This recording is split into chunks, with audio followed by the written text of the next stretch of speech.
हरिहर आदि का ब्रह्म है, जगत पूज जो को। सदगुरु की पूजा किए, सबकी पूजा हो, सबकी पूजा हो। मेरे व्यावहारिक एवं पारमार्थिक जीवन के प्रबल प्रेरणा स्रोत परमाराध्य परम पूज्य सदगुरुदेव जी छत्तीसगढ़ के पावन धरा पर स्थित धमतरी जिला के अंतर्गत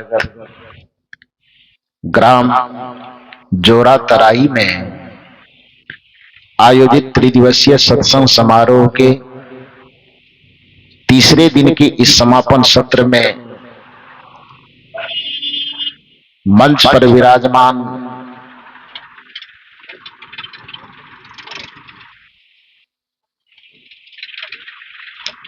दूर दूर से पधारे अपने ज्ञान ध्यान त्याग तप के प्रभाव से तीर्थों को भी परम पावन करने वाले परम वंदनीय संत समाज, हमारी समस्त साध्वी बहनें एवं इस परिवर्तन परिवर्तक स्थल पर विराजमान अध्यात्म प्रेमी सज्जनों तथा देवियों, अभी हमारे परम पूज्य संत श्री हरेंद्र साहब जी के माध्यम से मनुष्य के संस्कार से संबंधित विचारों को श्रवण कर रहे थे। सदगुरु कबीर की एक साखी जो प्रायः हम लोग कहते सुनते हैं, मानुष तेरा गुण बड़ा, मांस न आवे काज, हार न होते आभरण, त्वचा न बाजन भाज।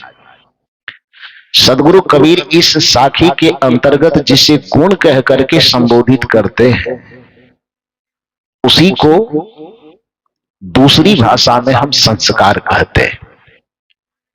संस्कार किसी भी चीज का, किसी भी वस्तु का, किसी भी पदार्थ का, किसी भी व्यक्ति का मौलिक गुण है। उस मौलिक गुण के अभाव में उस व्यक्ति वस्तु का कोई महत्व नहीं रह जाएगा।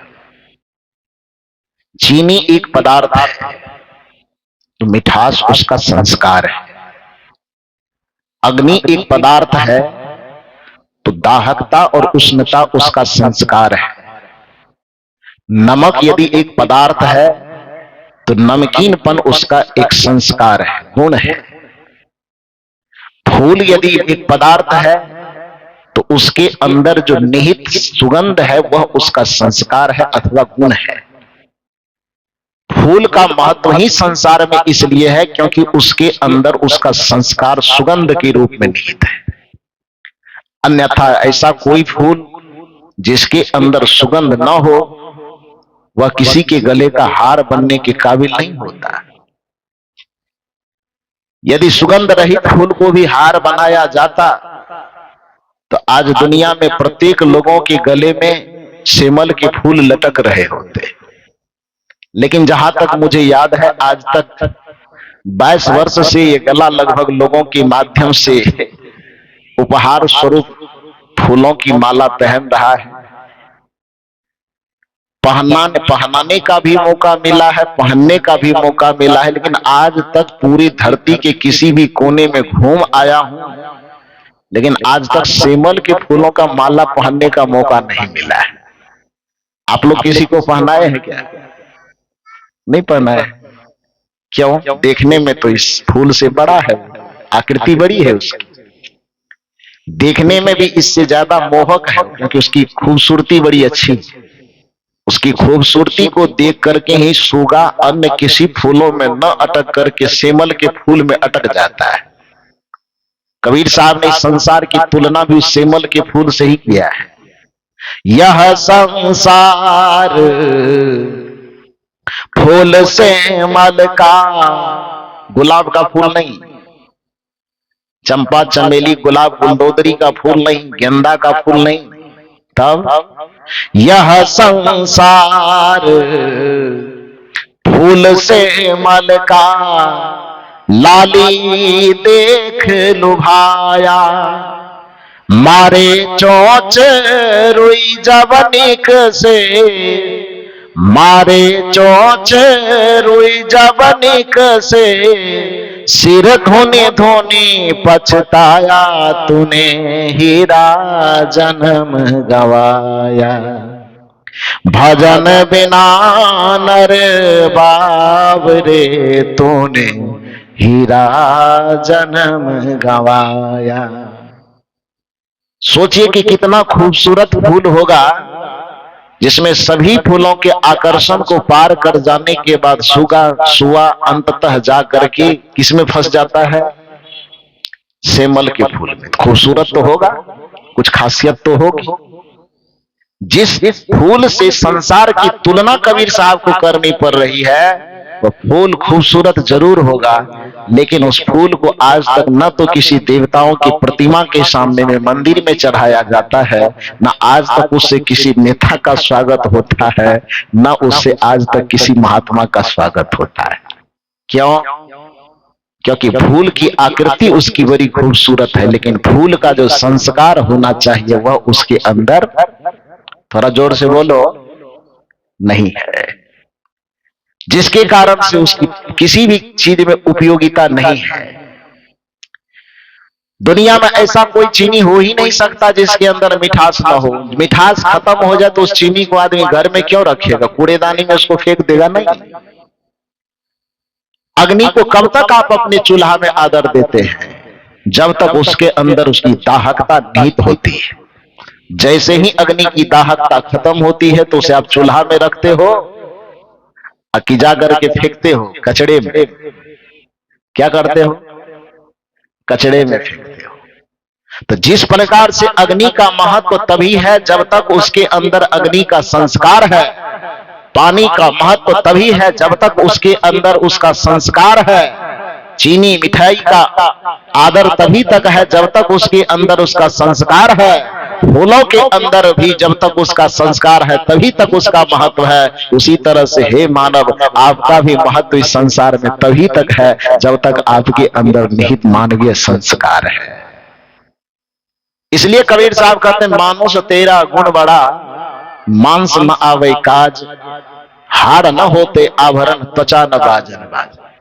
यदि आपके अंदर से आपके संस्कार को निकाल करके फेंक दिया जाए तो आपका महत्व उसी कूड़ेदानी में फेंकने के लायक होता है। जिसको एक उदाहरण के माध्यम से आप समझिए। मान लीजिए गर्मी का महीना धीरे धीरे आ रहा है, आपके यहां मेहमानी कोई आ जाए, अतिथि, स्वाभाविक है कि अभी इस जमाने के अनुसार आपके यहाँ कोई अतिथि आएंगे तो चॉकलेट बिस्कुट से तो काम चलेगा नहीं। पुराने जमाने में चलता था। हम लोग भी बच्चे थे जब कोई मेहमान नानी के गांव से आता था या और कहीं से आता था तो बस एक डब्बा पार्ले जी बिस्कुट, कुछ चॉकलेट, इससे काम चल जाता था।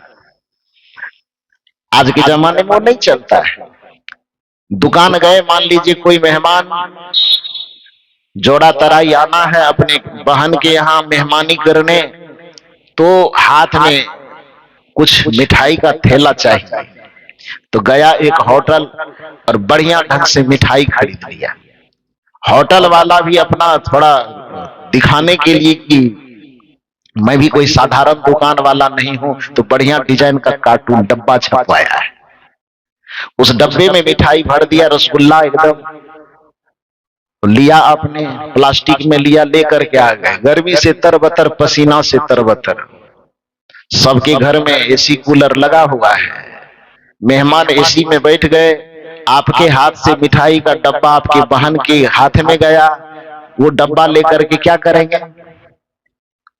भाई को तो एसी पंखा में बैठाया ही, एसी पंखा ना हो तो हाथ में झेलने वाला पंखा देगा। तो मेहमान को हाथ में झेलने वाला पंखा भले मिलेगा, लेकिन वो मिठाई का थैला जो है उसको कौन सा पंखा मिलेगा? कौन मिलेगा? अरे फ्रिज मिलेगा कि नहीं मिलेगा? उसको स्पेशल एसी मिलेगा। तो फ्रिज में जो वो डब्बा जाएगा तो उसमें से केवल रसगुल्ला निकल करके जाएगा कि साथ में डब्बा भी जाएगा? अरे सब एक्सपीरियंस है आप लोगों को। तो उसके साथ में डब्बा जाएगा ना। उसके बाद धीरे धीरे 1 2 4 5 करके आप उसमें से मिठाई निकाल निकाल करके खाना शुरू करेंगे। मिठाइयों की संख्या यदि ज्यादा है तो 2 4 5 दिन तक टिक सकती है। 2 3 मिठाई खाते खाते, एक दिन करके खाते, फिर दूसरे दिन खाते, तीसरे दिन खाते, संजोग से खाते खाते सारी मिठाइयां खत्म हो जाए। एक दिन सुबह सुबह नाश्ते के वक्त में टटोलने के, मिठाई लेने के ख्याल से फ्रिज में हाथ डाल रहे, डब्बा में हाथ पहुंची, चारों तरफ टटोले, मिठाई खत्म। अब डब्बा का क्या होगा? उसे उस एयर कंडीशन में रहने की कितना देर तक इजाजत मिलेगी? नहीं मिलेगी। तब क्या करेंगे आप? उसे उस डब्बा में टटोलेंगे। यदि मिठाई मिल गई तब तो ठीक है, मिठाई नहीं मिली तो उस जिस हाथ से अभी उसमें मिठाई खोज रहे थे, उसी हाथ से डब्बा को चपोतते मोड़ते हुए लेंगे। अब पिछवाड़े में जो कूड़ेदानी वाला डब्बा होगा, या तो उसमें फेंकेंगे, या माल मवेशी से जो कहीं पर गोबर की ढेरी रखी होगी उस पर जाकर के फेंक देंगे। फेंकेंगे ना। अभी तक जिस डब्बे को 5 दिन से आप एसी कमरे में रखे हुए थे, फ्रिज उसके लिए एसी कमरा ही है, तो उस एसी कमरे में रखे हुए थे उस डब्बा को, और मिठाई नहीं रही उसमें, तो फिर आपने उसको फेंक क्यों दिया? क्योंकि उस डब्बे का महत्व उस डब्बे के कारण नहीं था। उस डब्बे का महत्व किस कारण से था? उस मिठाई के कारण से था। जैसे एक कागज के डब्बे का भी महत्व उसके अंदर रखे हुए मिठाई के कारण ही होता है, उसी तरह से हे मानव, आपका जीवन एक कोड़ा डब्बा के तरह है, और यदि इसमें आपके गुण और संस्कार निहित हो, जो मानव का उत्तम चरित्र है, ऐसे संस्कार यदि आप में निहित हो, तब तक आपको तो सम्मान के साथ फ्रिज में रखा जाएगा, आदर के साथ रखा जाएगा। किंतु यदि आपके जीवन से संस्कार और गुणों को निकाल करके फेंक दिया जाए, तो फिर आपको भी कूड़ेदाने की डब्बा में फेंक दिया जाएगा। यह स्थिति आपकी होने वाली है।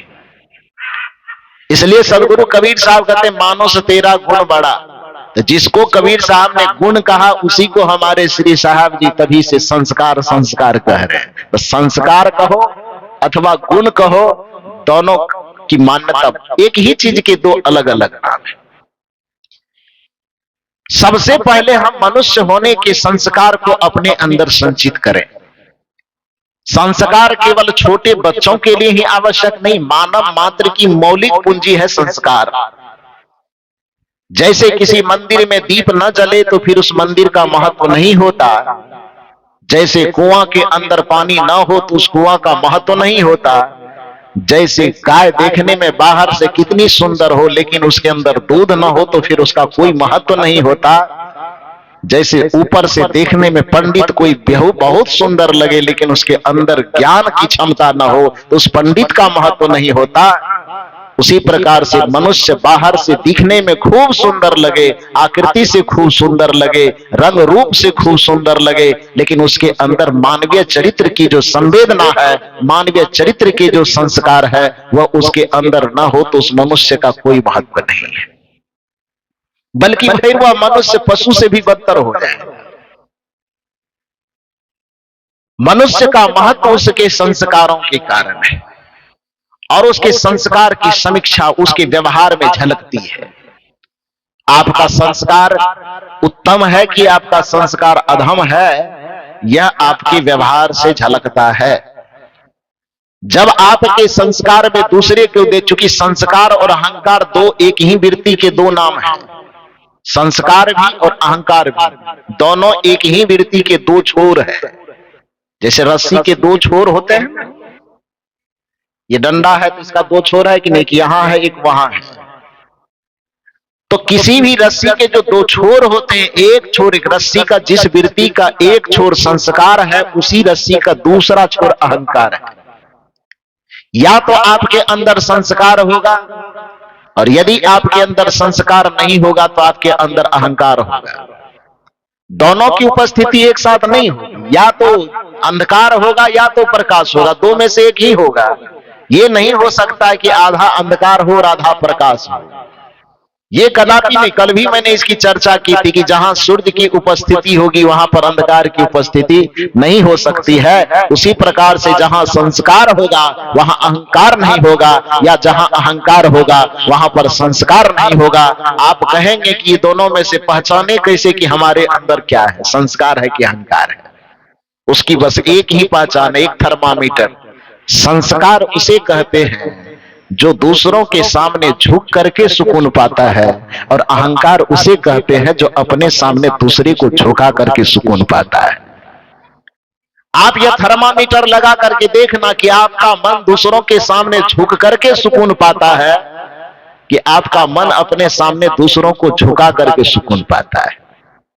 यदि आपके मन के अंदर दूसरे को झुकाने में मजा आ रहा है, दूसरे को तड़पाने में मजा आ रहा है, दूसरे को दर्द देने में मजा आ रहा है, दूसरे को नीचा दिखाने में मजा आ रहा है, दूसरे को असफल करने में मजा आ रहा है, दूसरे को गिरते हुए देख करके आनंद आ रहा है, तुरंत समझ जाइए कि हमारे मन में अहंकार का पहाड़ खड़ा है। यदि किसी दूसरे के पीड़ा से आपका मन पीड़ित हो रहा है, यदि किसी दूसरे की सफलता में आपको सुकून मिल रहा है, यदि दूसरे को सम्मान होते हुए देख करके भी आपके मन में ईर्ष्या की आग नहीं धधक रही है, दूसरे की सफलता देख करके भी आपके चेहरे पर मुस्कुराहट बनी हुई है, तो समझ लीजिए कि आपके अंदर अभी संस्कार जिंदा है। और जिसके अंदर दूसरे को सुकून पहुंचाने का संस्कार जीवित रहता है, दुनिया में उसकी सफलता को, उसके सुकून को, उसकी शांति को पूरे ब्रह्मांड में कोई रोकना चाहे तो उसकी सफलता को नहीं रोक पाएगा।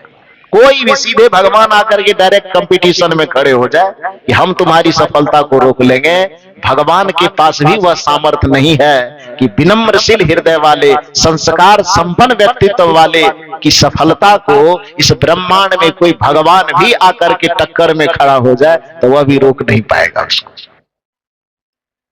खड़ी तो हुई थी सतु अनसुईया को रोकने के लिए, तीनों देवियां, ब्रह्मा विष्णु और महेश की पत्नी, एक सामान्य इंसान जो धरती की आदमी, धरती के प्रतिनिधित्व करने वाली थी सती अनुसुईया, और सामने में ईर्ष्या की आग में दहकती हुई खड़ी कौन हो गई विपक्ष में?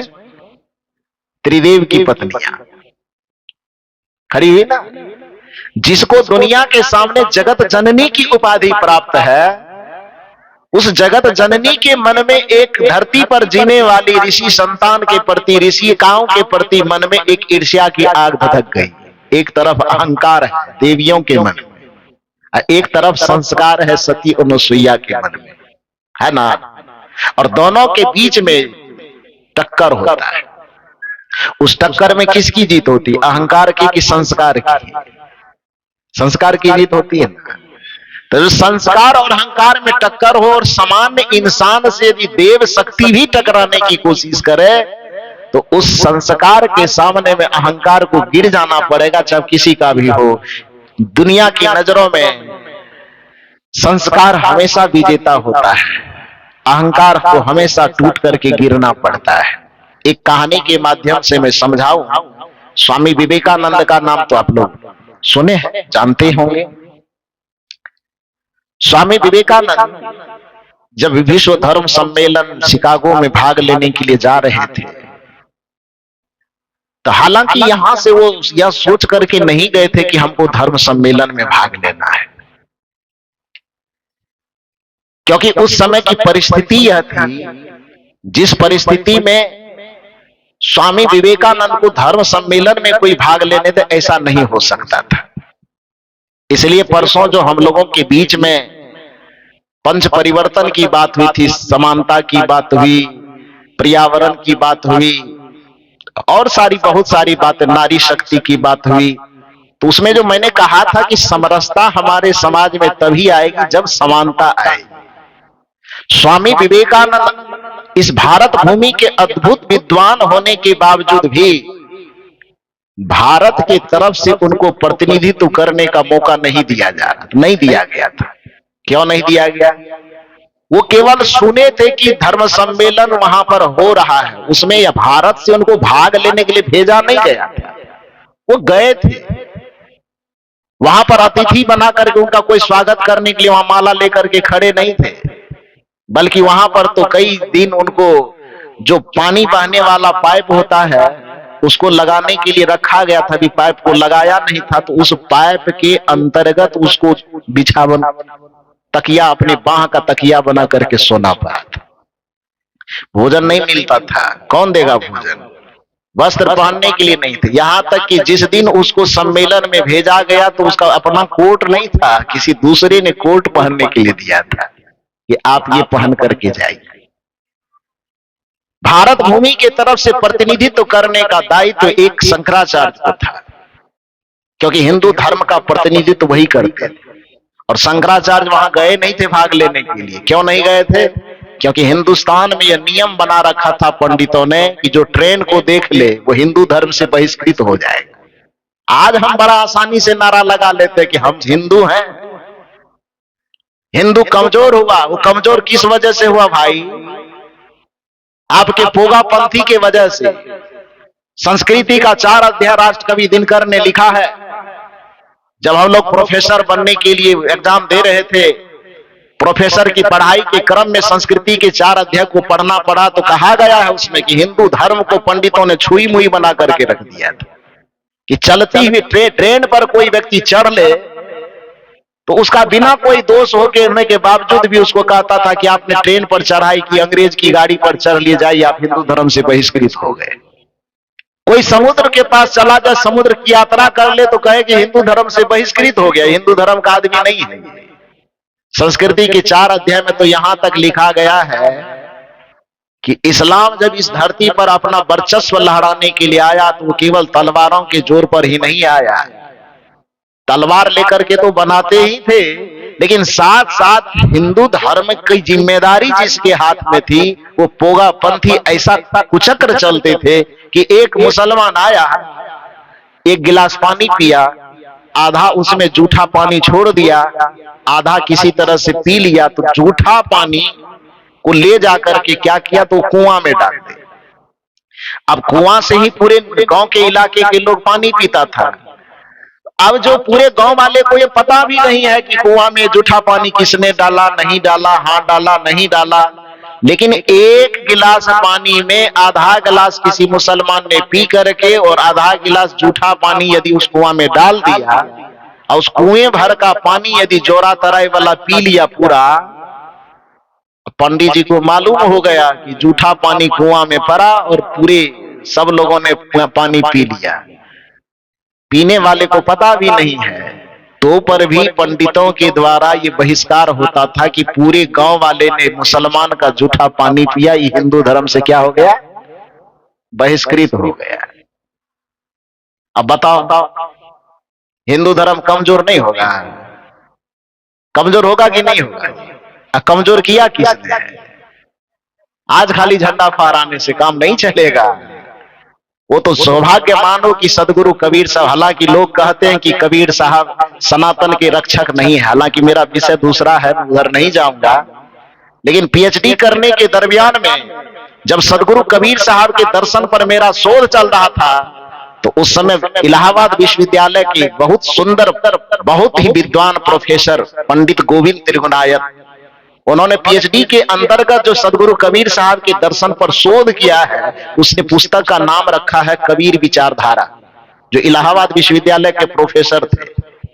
कबीर विचारधारा नाम की पुस्तक जब उन्होंने लिखा तो उसमें उन्होंने शोध करके दिया है कि 14वीं 15वीं शताब्दी में जो संक्रमण का काल चल रहा था, जिस समय तलवार की बदौलत उधर से मुसलमान आदमी को धर्म परिवर्तन करवा रहा था, इधर से पंडित अपनी पोगापंथी के कारण लोगों को धर्म छोड़ने पर विवश कर रहा था, उस परिस्थिति में सदगुरु कबीर आए, जिन्होंने हिंदुओं को मुसलमान बनने से रोका और सनातन धर्म की रक्षा की। यदि सदगुरु कबीर उस जमाने में नहीं होते तो आज जो सनातन धर्मियों का नक्शा इस भारत पर दिखाई देता है, सनातन धर्म का नक्शा नहीं दिखता। इसलिए कबीर साहब सनातन के विरोधी नहीं बल्कि सनातन के सबसे बड़े संरक्षक है।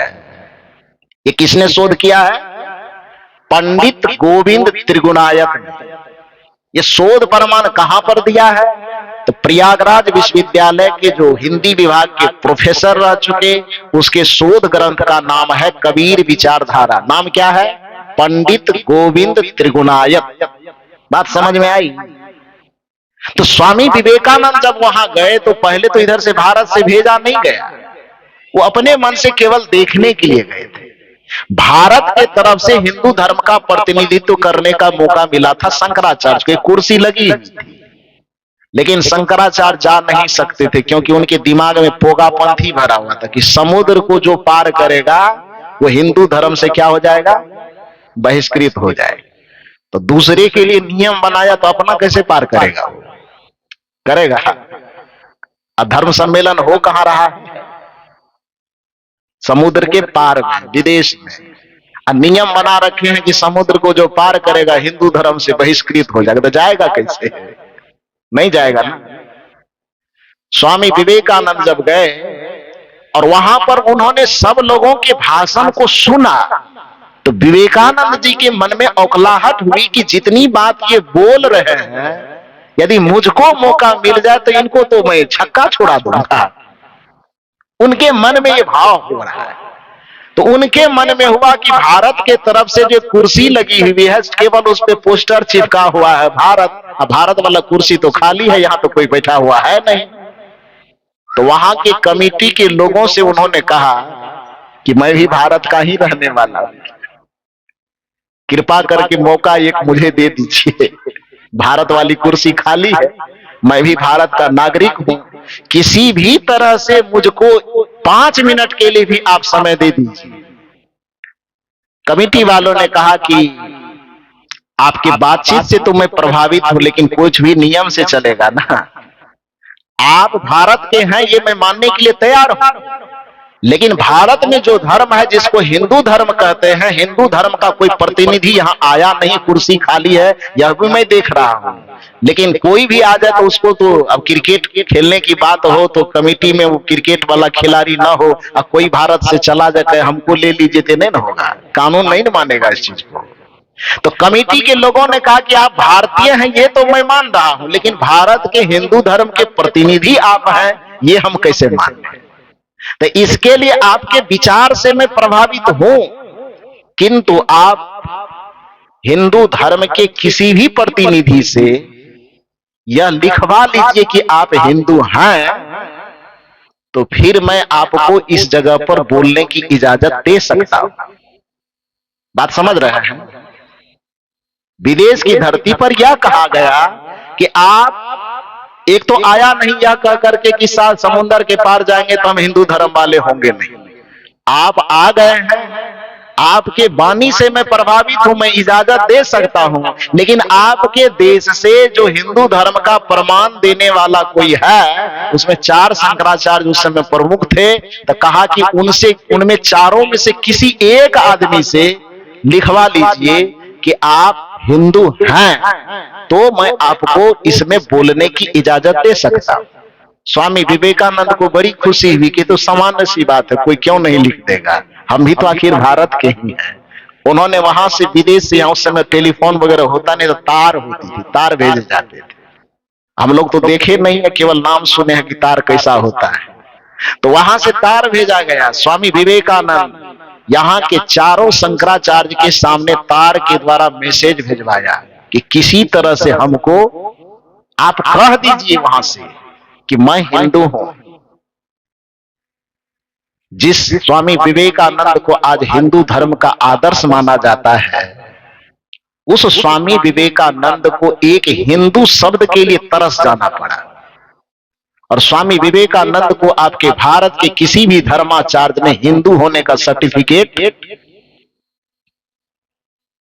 आप क्या कहते हैं कि हमारा धर्म मजबूत होना चाहिए, स्वामी विवेकानंद को हिंदू होने का किसी एक व्यक्ति ने सर्टिफिकेट तक नहीं दिया। किसी ने यह नहीं कहा कि आप हिंदू हो, बल्कि यहां से यह कहा गया कि तुम्हारा जन्म जो हुआ है ना वो शूद्र के कोख से हुआ है। हालांकि वो तो लाला समुदाय से माने जाते हैं, कायस्थ माने जाते हैं, उस नियम के अनुसार तो उनको भी मतलब फॉरवर्ड कहलाना चाहिए था, लेकिन पश्चिम बंगाल में पता नहीं किस हद से जाकर के उनको नहीं दर्जा दिया गया और कायस्थ होने के बावजूद भी उनको कहा कि तुम हिंदू धर्म के अंतर्गत नहीं हो, तुम शूद्र हो, और शूद्र को किसी धर्म सभा में हिंदू धर्म का प्रतिनिधित्व करने के लिए मिले, यह नहीं हो सकता है। और स्वामी विवेकानंद को नहीं दिया गया। परिणाम क्या हुआ? निराश हो गए। वो तो कहिए धन्यभाग मानिए कि भगवान बुद्ध के धर्म को मानने वाले जो एक पंडित थे, स्वामी विवेकानंद के व्यक्तित्व से प्रभावित हुए। उन्होंने कहा मुझे जो बोलने का आधा घंटा समय दिया गया है तो मैं भी अपने धर्म का प्रतिनिधि हो छोड़ तो नहीं सकता, तो मुझे 25 मिनट बोलने दिया जाए और मेरे समय में से 5 मिनट काट करके इस व्यक्ति को बोलने के लिए दिया जाए। तो भगवान बुद्ध की कृपा से स्वामी विवेकानंद को जो प्रथम बार 5 मिनट बोलने का मौका मिला, उसी 5 मिनट की वाणी ने इतना तहलका मचाया कि स्वामी विवेकानंद पूरी दुनिया में छा गए और सनातन धर्म का झंडा उन्होंने फहरा दिया। आज क्या है? स्वामी विवेकानंद को सब एकदम पकड़ के बाह में कस रहा है कि स्वामी विवेकानंद मेरा है। और जिस समय स्वामी विवेकानंद को विवेकानंद बनना था, उसमें लात से एकदम धकिया रहे थे कि तुम मेरा नहीं हो। जब तक यह समानता की बात है, खैर जो भी हो, उधर मुझे नहीं जाना है। मूल रूप में कहना यह है कि जिन जिन लोगों ने सनातन की रक्षा की, उन लोगों को, जैसे कबीर हुए, बुद्ध हुए, महावीर हुए, स्वामी विवेकानंद हुए, ऐसे सब महापुरुषों ने सनातन धर्म की रक्षा की, लेकिन मौका आने पर उसको नीचा दिखाने का कोई कसर नहीं छोड़ा गया। वो तो उनकी प्रतिभा थी, जो अपनी प्रतिभा से लोहा उन्होंने दुनिया से लोहा मनवाया, और आज ऐसा लोहा मनवाया कि जिस बुद्ध को पहले सनातन धर्म कहलाने वाले लोगों ने बुद्ध को धकेलने की कोशिश की, बुद्ध के व्यक्तित्व को धकेल नहीं पाया, तो फिर बुद्ध को कहा कि ये तो हमारे ही भगवान का अवतार है। स्वामी विवेकानंद को धकेलने की कोशिश की गई, नहीं धकेल पाए। बाद में कहा गया कि सनातन धर्म का तो झंडा विवेकानंद हिंदुओं के आदर्श है। तो जिस समय वो जा रहे थे शिकागो की धरती पर, उनके मन में एक उमंग था कि मैं अपने सनातन धर्म का झंडा लहरा सकता हूं।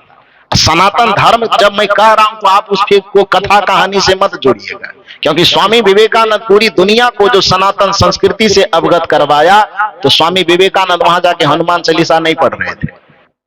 स्वामी विवेकानंद वहां पर दुर्गा चालीसा का भी पाठ नहीं कर रहे थे। स्वामी विवेकानंद कोई राम कथा या कोई कृष्ण कथा या भागवत कथा का प्रवचन नहीं बांट रहे थे। तब स्वामी विवेकानंद जाकर के वहां पर वेदांत दर्शन की बात कर रहे थे, और वह वेदांत दर्शन न तो कर्मकांडों पर आधारित है, न मंदिरों पर आश्रित है, न पूजा और पाठ पर आश्रित है। वह वेदांत उस उपनिषद पर आश्रित है, जो उपनिषद संतों के ज्ञान का आधार है, जो कबीर के दर्शन का आधार है, जो बुद्ध के दर्शन का आधार है, जो महावीर के दर्शन का आधार है। तो बुद्ध, महावीर और कबीर के दर्शन का जो आधार है, वह आधार वेद तो नहीं, लेकिन वेद का जो आखिरी हिस्सा है, जिसको वेदांत कहते हैं, वही वेदांत ज्ञान का आधार है। इसलिए स्वामी विवेकानंद हो कि चाहे बुद्ध हो कि कबीर हो कि महावीर हो, ये सारे के सारे महापुरुष सनातन धर्मी है। इसलिए नहीं सनातन धर्मी है कि उसको मंदिर जाना है, बल्कि इसलिए सनातन धर्मी है कि वो वेदांत को जी रहे हैं और वेदांत का उपदेश दुनिया को दे रहे हैं। लेकिन दुर्भाग्य की बात है, जो आज अपने आप को सनातन धर्मी होने का दावा ठोकते हैं, वो वेदांत का पन्ना कभी पलट करके देखा भी नहीं होगा, जान भी नहीं रहा होगा कि वेदांत किसे कहते हैं। वेदांत का आधार वो राम को, कृष्ण को मान रहे हैं, जबकि वेदांत को आप जब देखेंगे तो आपको पता चलेगा कि जो कबीर का दर्शन है वही वेदांत का दर्शन है, जो बुद्ध का दर्शन है वही वेदांत का दर्शन है, जो महावीर का दर्शन है वही वेदांत का दर्शन है। तो मैं मूल रूप से आपसे कह रहा था कि जिस समय स्वामी विवेकानंद यह उम्मीद लेकर के जा रहे थे कि मुझे मौका मिले तो मैं विदेश की धरती पर जाकर के सनातन संस्कृति का झंडा फहरा सकता हूं, तो उसको वहां जाने से पहले वह जाते हैं और अपने गुरु माता के चरण को छू के प्रणाम करते हैं। यह संस्कार है। प्रातः काल उठ के रघुनाथा, मात पिता गुरु नावही माथा। यह हमारी भारतीय संस्कृति का संस्कार है। यही मर्यादा पुरुषोत्तम राम जी ने अपने चरित्र से सिखाया है। पूरी दुनिया का भगवान हो जाने के बावजूद भी श्री कृष्ण जी अपने माता यशोदा के चरण को छूते, वसुदेव देवकी के चरण को छूते, नंद बाबा के चरण को छूते, तभी अपने जीवन का कोई कार्य व्यापार व्यवहार शुरू करते थे। ये हमारी संस्कृति ने सिखाया बड़ों के सामने झुकना। ये हमारी संस्कृति ने सिखाया कि अभिवादनशीलस्य नित्यो वृद्धो अपि सेविनः चत्वारि तस्य वर्धन्ते आयुर्विद्या यशो बलम, कि अपने से श्रेष्ठ जनों के चरण में, अपने से बड़े जनों के चरण में नित्य प्रति झुकना, यह हमारे संस्कारों की झलक दिखाता है कि जो झुकता है, क्योंकि नीति यह कहती है कि अकड़ना तो, झुकना तो जिंदगी की पहचान होती है और अकड़ना तो मुर्दों की पहचान। जो झुक रहा है इसका सीधा सा मतलब है कि अभी उसमें जिंदगी सलामत है। जो अकड़ गया इसका मतलब है कि अब वो दुनिया से चला गया। तो जब अहंकार की अकड़ आप में आती है तो इसका मतलब है कि आपकी नैतिकता मर चुकी है। जब अहंकार की अकड़ आप में आती है तो इसका मतलब है कि आपके अंदर की संवेदना मर चुकी है। जब अहंकार का अकड़ आपके अंदर आता है इसका मतलब है कि मनुष्यता आपके अंदर से मर चुकी है। जब संस्कार आपके अंदर होता है तभी आपकी मनुष्यता जिंदा रहती है। जब संस्कार आप में होता है तभी आपकी संवेदना जीवित रहती है। जब संस्कार आप में जिंदा रहता है तभी आप में विनम्रता जिंदा रह पाती है।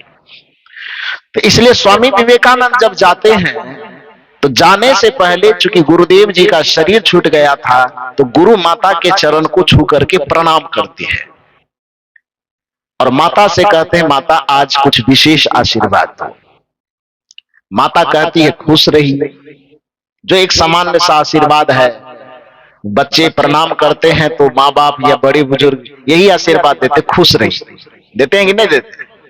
तो आज स्वामी विवेकानंद जी गए मां शारदे को प्रणाम करने के लिए, तो माता आशीर्वाद देती है।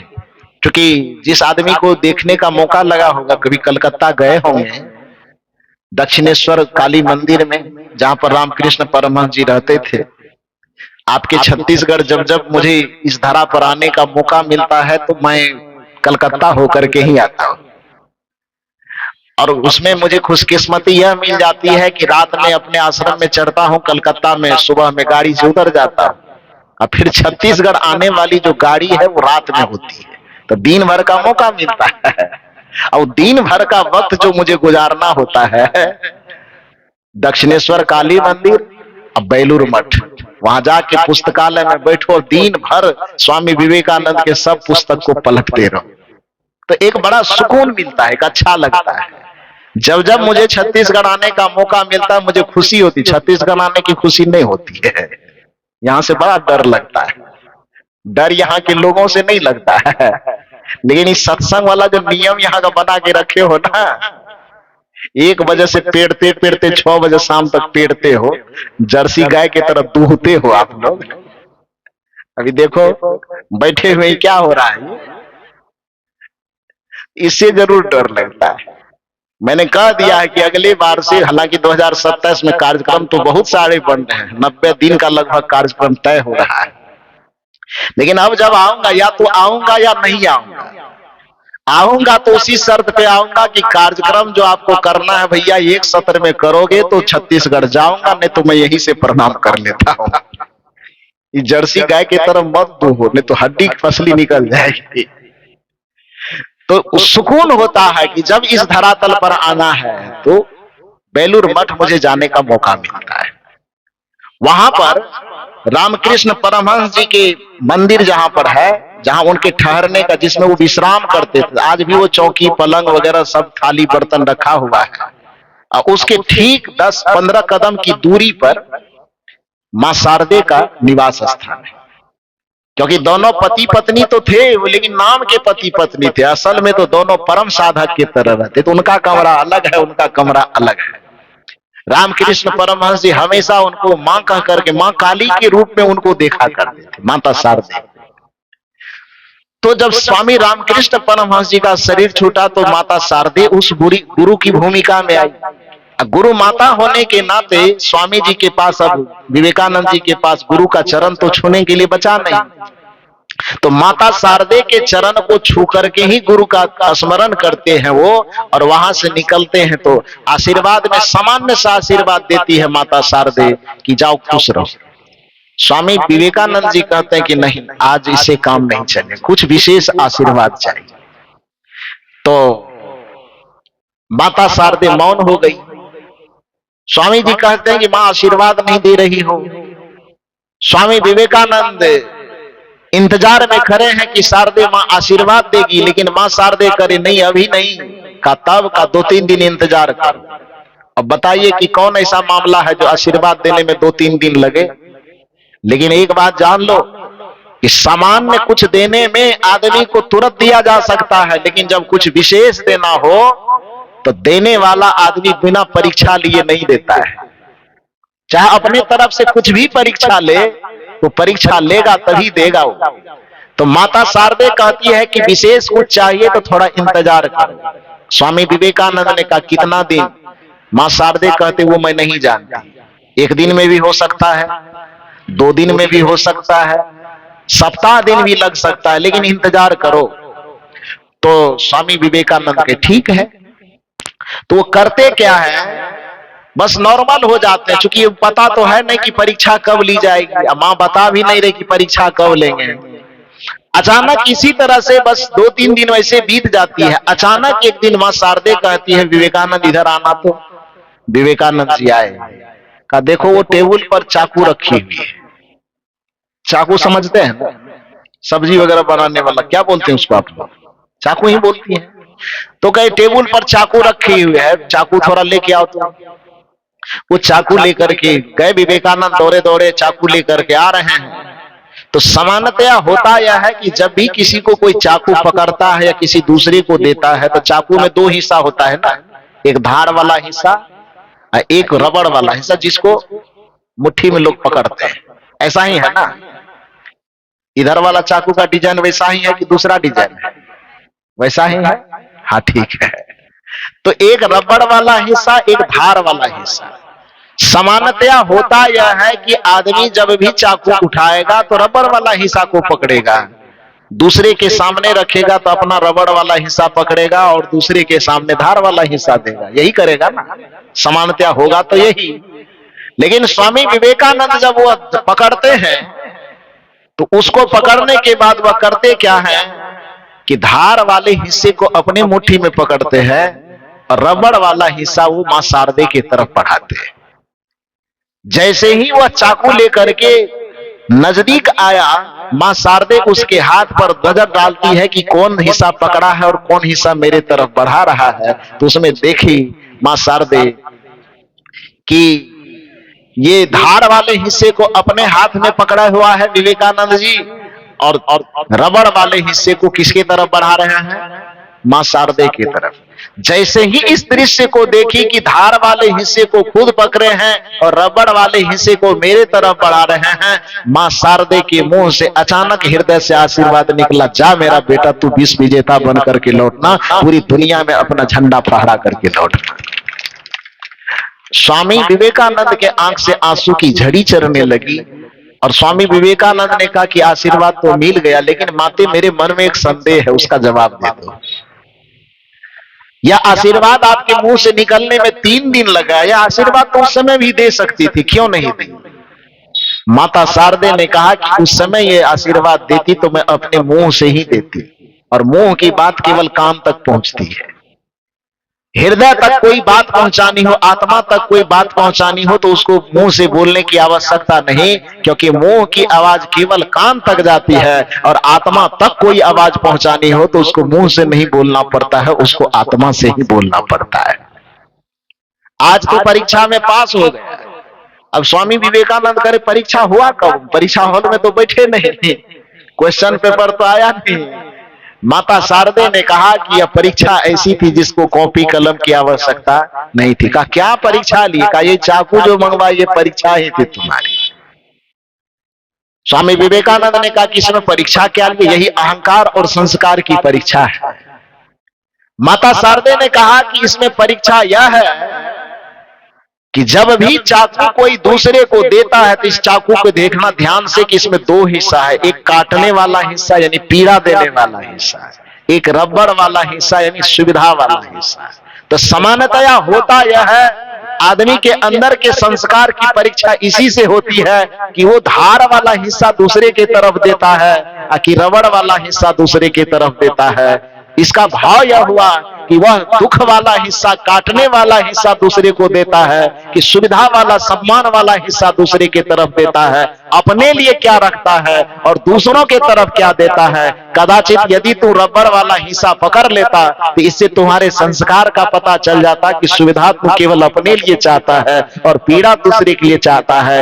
लेकिन अपने तरफ धार वाला हिस्सा रख करके तुम्हारे संस्कार ने यह दिखा दिया कि दुनिया की जितनी कांटे हो तुम अपने झोली में भर सकते हो और दुनिया में जो तुम्हारे जीवन में फूल खिल सकता है वह दूसरों को अर्पण कर दोगे। इसी संस्कार को देख करके मैं तुम्हें आशीर्वाद दे दी कि तू पूरी दुनिया में नाम रोशन करेगा, तो पूरी दुनिया में अपनी संस्कृति का झंडा फहराएगा।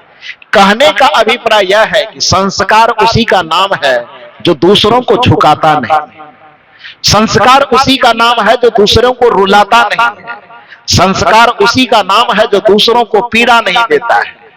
जो दूसरों को पीड़ा नहीं दे सकता, भला बताइए कि अपने माता पिता को कैसे पीड़ा देगा? क्योंकि माता पिता इस धरती पर लाने वाले पहले भगवान हैं।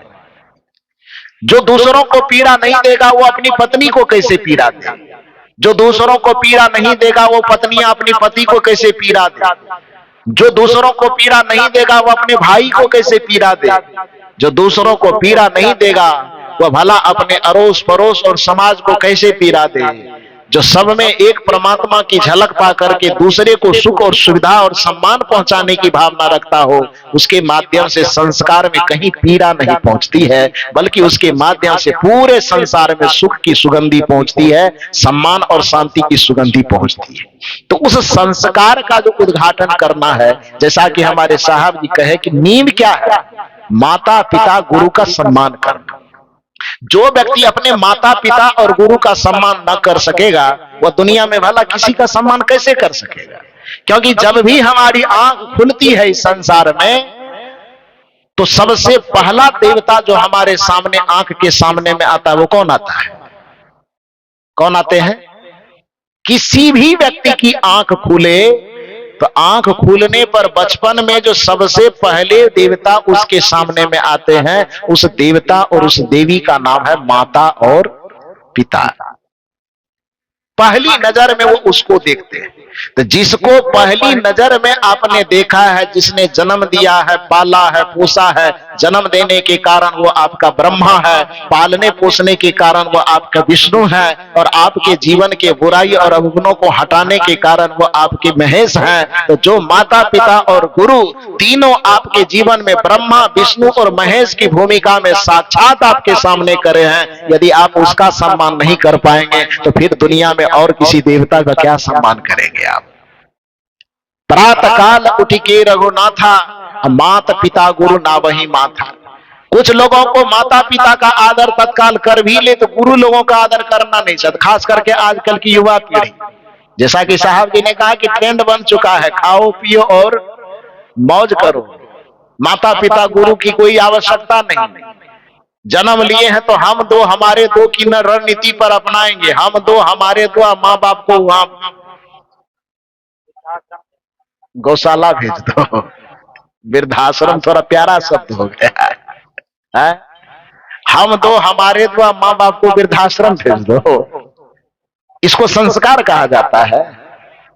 अरे आपकी कमाई का क्या महत्व है जब आपकी कमाई से आपके जन्मदाता का भी पेट न भर सके?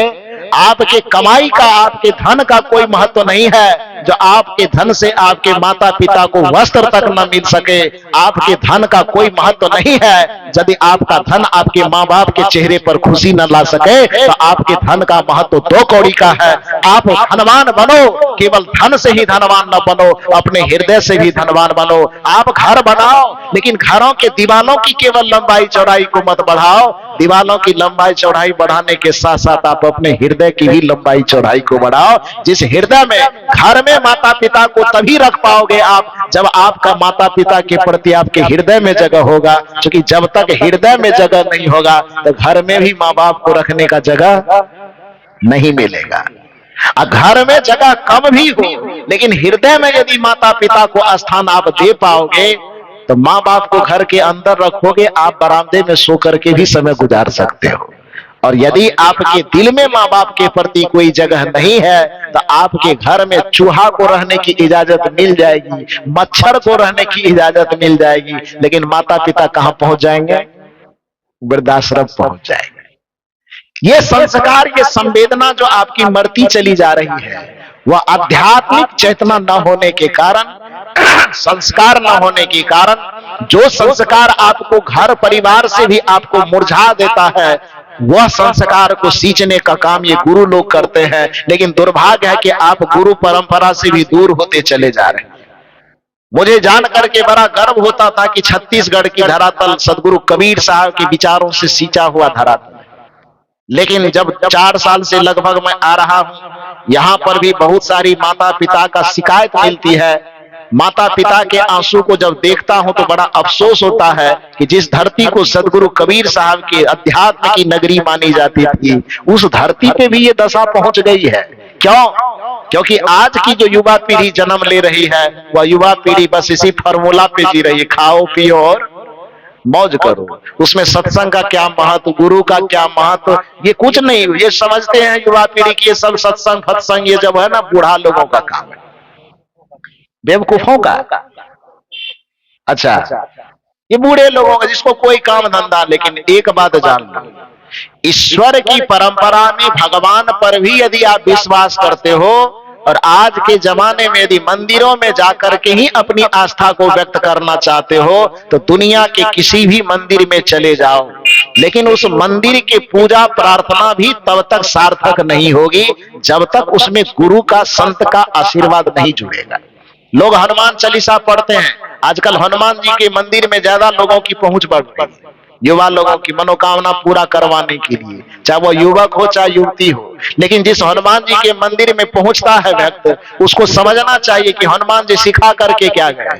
हनुमान जी ने कहा है कि मेरे मंदिर में आकर के तुम्हें केवल कार्यों की सिद्धि नहीं होगी, मेरा आशीर्वाद नहीं मिलेगा। मेरे मंदिर में आने से पहले तुम्हें गुरु के पास जाना चाहिए। गुरु के मार्ग को लोगों ने केवल कबीरपंथियों का मार्ग समझ रखा है। गुरु के मार्ग को सगुन मार्ग से हट करके, कट करके लोग देखना चाहते हैं। लेकिन ध्यान रखिए, भारतीय संस्कृति का चाहे निर्गुण मार्ग हो चाहे सगुन मार्ग हो, दोनों जगह गुरु की मर्यादा बराबर है। दोनों जगह गुरु की मर्यादा भगवान से भी ऊपर है। यही कारण है कि मंदिर में गया हुआ भक्त यदि भगवान के सामने, प्रतिमा के सामने सर झुकाता है, प्रतिमा की तरफ से आवाज आती है, गुरु के पास गए थे? भक्त कहता है नहीं गए थे। भगवान कहता तब फिर मेरा आशीर्वाद भी काम नहीं करेगा। कहा क्यों? आप कहेंगे कि हो सकता आप अपने से बना के कहते हैं, तो थोड़ा प्रमाण ले लीजिए। हनुमान चालीसा की पहली पंक्ति को याद कीजिए। यदि हनुमान चालीसा को देखे होंगे, देखे ना होंगे तो लाउड स्पीकर के माध्यम से कभी सुने होंगे, मेरे साथ थोड़ा याद कर लीजिए। क्या है पहली पंक्ति?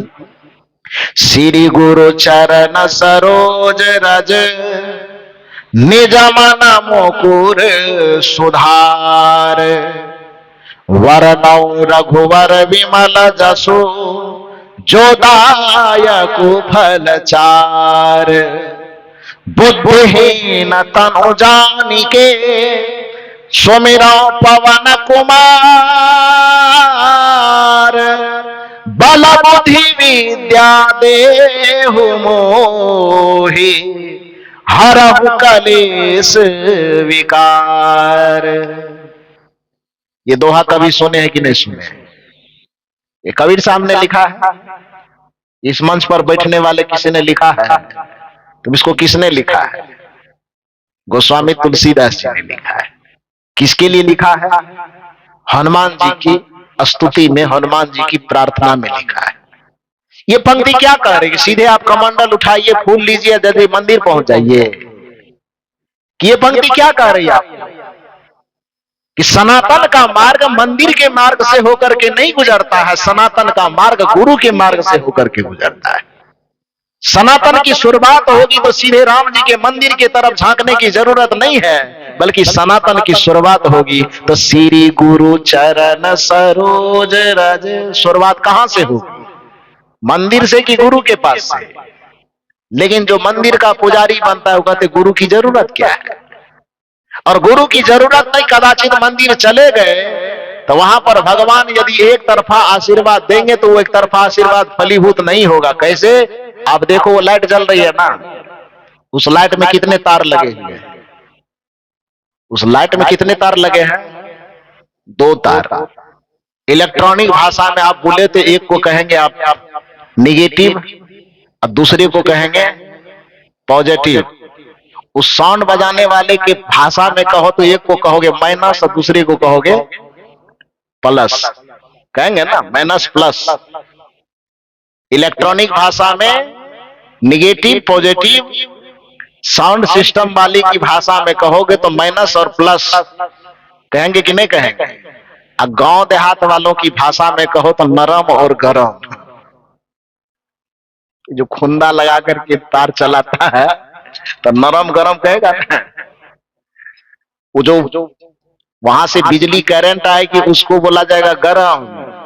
जिससे अर्थ लेता है, जमीन में भी गला गला के कोई अर्थिंग लेता है, उसको क्या बोलते हैं? नरम बोलते हैं। उसको गरम और नीचे वाले को, अर्थ वाले को नरम बोलते हैं। तो चाहे निगेटिव पॉजिटिव कहो, चाहे माइनस प्लस कहो, चाहे नरम या गरम कहो, लेकिन 2 की जरूरत है ना जी। उस दोनों में से कल्पना करो कि एक तार को उसमें जोड़े रखो, एक तार से कनेक्शन काट दो। चाहे माइनस को काटो कि प्लस को काटो, चाहे निगेटिव को काटो कि पॉजिटिव को काटो, बस एक को जोड़े रखो और एक से कनेक्शन काट दो। लाइट कितना जोर से होगा? क्या होगा?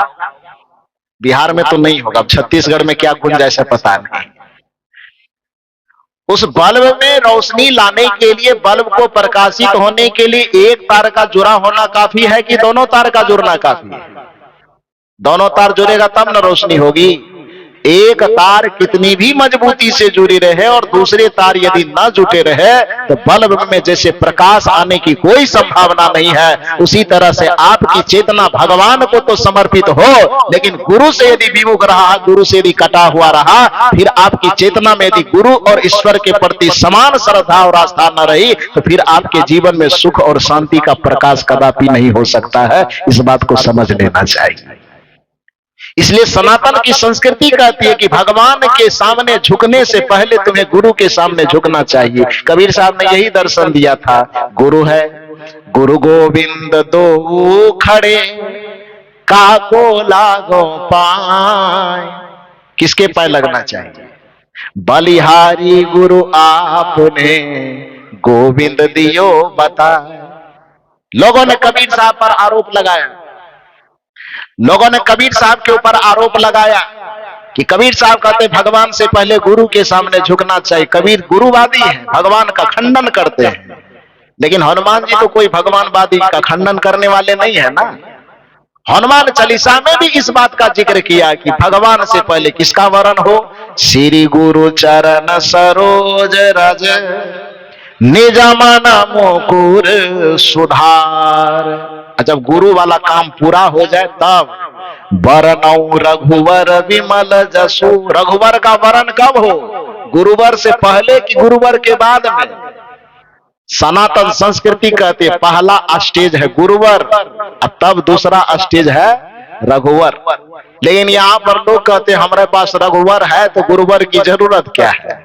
तो फिर काम बनेगा नहीं। इसलिए यदि आप भगवान के मंदिर में जाते भी हो तो उसकी मनोकामना ही पूर्ण होगी जिसमें गुरु का आशीर्वाद सम्मिलित हो। इसलिए हनुमान चालीसा की एक पंक्ति और दोहराइए। वह पंक्ति क्या है? जय जय जय हनुमान गोसाई, आगे बोलिए आप। इतना कम जोर से बोलते हैं आप लोग। अरे वाह, छत्तीसगढ़ में इतनी नरमी बोली में। लेकिन ईमानदारी से बताइएगा, जब पति पत्नी में झगड़ा जब होता है तो इतने नरम नरम से बोलते हैं क्या? तो पति पत्नी वाला में तो हो भी जाएगा नरम नरम, लेकिन कदाचित सास बहू में, ननद भाभी में झगड़ा हो तब आवाज इतनी धीमी रहती है। झगड़ा नरम रहती है, तगड़ा रहता है साहब, तगड़ा क्या है। जहां पर आपकी आवाज धीमी होनी चाहिए वहां तो आप पर्दा फाड़ने वाली बात करते हो कि कान का पर्दा फट जाए, और जहां पर आपकी आवाज ऊंची होनी चाहिए वहां नरम बोलते हैं। थोड़ा जोर से बोलिए। जय जय जय हनुमान गोसाई। ये धमतरी जिला का आवाज है, नहीं मानेंगे, अब हमको भी पता है। छत्तीसगढ़ के पानी हम भी पी के देख लिए कितना पावर है। तो इतना आवाज की नरमी से हम मानने वाले नहीं है। जब तक नहीं जोर से बोलिए, एक के पंक्ति भर रात दोहराते रहेंगे, बैठे रहिए आप। तो इसलिए बढ़िया बात इसी में है कि जल्दी छुट्टी लेना चाहते तो बढ़िया से बोलिए। जय जय जय हनुमान गोसाई। इसका मतलब है जल्दी छुट्टी चाहते हैं आप लोग। हाँ, कि जल्दी छुट्टी दे दीजिए। अच्छा ठीक है, दे देते हैं। जय जय जय हनुमान गोसाई। ये याद है आप लोगों को बढ़िया से? तो गुरुदेव की कृपा चाहिए तो गुरु से फिर दूरी क्यों है? यदि आपको जय जय जय हनुमान गोसाई करने के बावजूद भी कृपा आपको गुरुदेव की चाहिए, तो आज की पीढ़ी गुरुदेव की परंपरा से दूर क्यों है? कृपा चाहिए गुरुदेव वाला, जाएंगे खाली मंदिर तो काम कैसे चलेगा? हनुमान के मंदिर में जाने के बावजूद भी हनुमान की कृपा तब तक आपके ऊपर फलीभूत नहीं होगी जब तक उस कृपा में भी गुरुदेव की कृपा शामिल नहीं होगी। जय जय जय हनुमान गोसाई, कृपा करहु गुरुदेव की नाई। तो आपके जीवन में आध्यात्मिक संस्कार को, मानवीय संस्कार को, जिस संस्कार के बगैर आपका जीवन बिना मिठाई के डब्बे की तरह हो जाती है, जिस संस्कार के बगैर बिना दाहकता की अग्नि की हो जाती है, जिस संस्कार के बिना शीतलता विहीन पानी की दशा हो जाती है, जिस संस्कार के बगैर बिना दूध के गाय की स्थिति हो जाती है, वैसे ही यदि आपका शरीर ढांचा तो रहेगा मनुष्य की तरह, लेकिन मानवीय संस्कार यदि आपके अंदर नहीं है तो फिर आपके जिंदगी का महत्व दो कौड़ी का है। फिर आपके जीवन का महत्व उसी तरह से है जैसे सेमल का फूल देखने में तो बहुत प्यारा लगता है, लेकिन सुगंध न होने के कारण न तो किसी देवता की प्रतिमा के चरण में चढ़ पाता है और न किसी महात्मा के गले का हार बन पाता है। महात्मा की तो बात छोड़ो, नेता लोगों का गुलदस्ता भी नहीं बनता है, मतलब कोई काम का नहीं है वो। तो इसी तरह से आप अपने अंदर के संस्कार को जागृत कीजिए, अन्यथा आप भी फूल तो होंगे लेकिन सेमल वाले फूल की कैटेगरी में जाएंगे तो फिर आपका कोई महत्व नहीं रह जाएगा। इसी बात को ध्यान में रख करके गुरुवर कबीर ने कहा, मानुष तेरा गुण बड़ा, गुण माने संस्कार, मानुष तेरा गुण बड़ा, मांस न आवे काज, हार न होते आभरण, त्वचा न बाजन बाज। आप कहेंगे कि हम संस्कारी हैं कि नहीं है, इसकी पहचान क्या है? तो मैंने दो ही बात बताई। यदि आपको दूसरे को झुका करके तब हृदय को शीतलता मिलती है तो समझ लीजिए कि हमारे अंदर अहंकार है, और दूसरे के सामने झुक करके यदि आपको सुकून मिलता है, प्रसन्नता मिलता है, तब मान लीजिए कि हमारे अंदर क्या है? संस्कार है। बस इतना ही निवेदन करके 3 दिन से आप लोग एकदम नियमित समय में आकर के इतना देर बैठ करके मेरी 3 दिन के बकवास को आपने झेला है, इसके लिए आप सबों को बहुत बहुत साधुवाद देता हूं। 3 दिन के दरमियान में हंसने बोलने के क्रम यदि मुंह से कुछ ऐसी बात निकल गई हो जिससे आपके अंतर मन को ठेस लगे, उसके लिए दोनों हाथ से जोड़ करके क्षमा याचना भी करता हूं। आप लोग बड़े उदार हैं, गलतियां कुछ हो गई होगी जाने अनजाने में तो क्षमा जरूर करेंगे। महात्मा समझ करके भले न क्षमा करें, लेकिन हम आपके बेटे की तरह है, हम आपके भाई की तरह है, हम आपके मित्र की तरह है। एक महात्मा समझ करके क्षमा कर सको न कर सको, अपना बेटा, अपना भाई, अपना मित्र समझ करके तो माफ कर ही सकते हो। तो आप सबको बहुत बहुत साधुवाद देते हुए, मंचासीन हमारे जितने पूज्य संत गुरुजन हैं, सबके चरणों में कोटि कोटि नमन वंदन करते हुए, दर्शक दीर्घा में विराजमान जितने देव एवं देवियां हैं, सबके हृदय में रमन करने वाले रमैया राम उस परमात्मा को सादर प्रणाम करते हुए एक स्वस्ति बातें कहता हूं। स्वस्ति बात कहने से पहले मैं कहना चाहूंगा कि इस आयोजक मंडली के जितने सारे सदस्य हैं, जिनके माध्यम से मुझे यहाँ पर बुलाया गया, मैं चाहता हूं कि एक बार उन लोगों के लिए जोरदार ताली बजा करके उनका अभिनंदन कीजिए। सबको बहुत बहुत साधुवाद। इतनी सुंदर व्यवस्था देने वाले, खास करके हमारे साउंड वाले भाई साहब, बहुत सुंदर बाजा आपने बजाया। फर्स्ट दिन गड़बड़ाया था, तो फर्स्ट दिन के लिए आपको धन्यवाद नहीं देंगे, लेकिन 2 दिन आपने अच्छा किया, इसके लिए एक बार उनके लिए जोरदार ताली बजा करके अभिनंदन कीजिए। तो बहुत बहुत साधुवाद भोजन बनाने वाले को, और हमारे इतने सुरीले कलाकार बंधु जो गाने वाले हैं, बजाने वाले हैं, सब इस सत्संग सभा में 4 चांद लगा दिए अपनी मेहनत से। एक बार इन कलाकारों के लिए भी जोरदार ताली बजा करके अभिनंदन। और पूरी सत्संग की व्यवस्था कर दी जाती, पूरा पंडाल लग जाता, हम लोग भी आ जाते, आप लोग दूर दूर से आकर के सत्संग की शोभा न बढ़ाते तो भी सत्संग अधूरा रह जाता। इसलिए एक बार श्रोता समाज के लिए भी जोरदार ताली बजा के अभिनंदन। सबका अभिनंदन वंदन करते हुए स्वस्ति बातें कहूंगा। विराम तो देना ही है, लेकिन एक सूचना मैं दे दूं, 2, 3, 4 फरवरी, कल तो मैं यहां से जा रहा हूं खेड़ागढ़ जिला इरई कला, लेकिन फिर वहां से लौट करके आपके बगल में आऊंगा। कहां पर? 2, 3, 4 फरवरी बोहारा। बोहारा कहां पड़ता है वो रास्ता आप ही लोगों को बताना है। तो बोहारा जाना है। हमारे परम पूज्य श्री यशेंद्र साहब जी, जो आप लोगों को आमंत्रित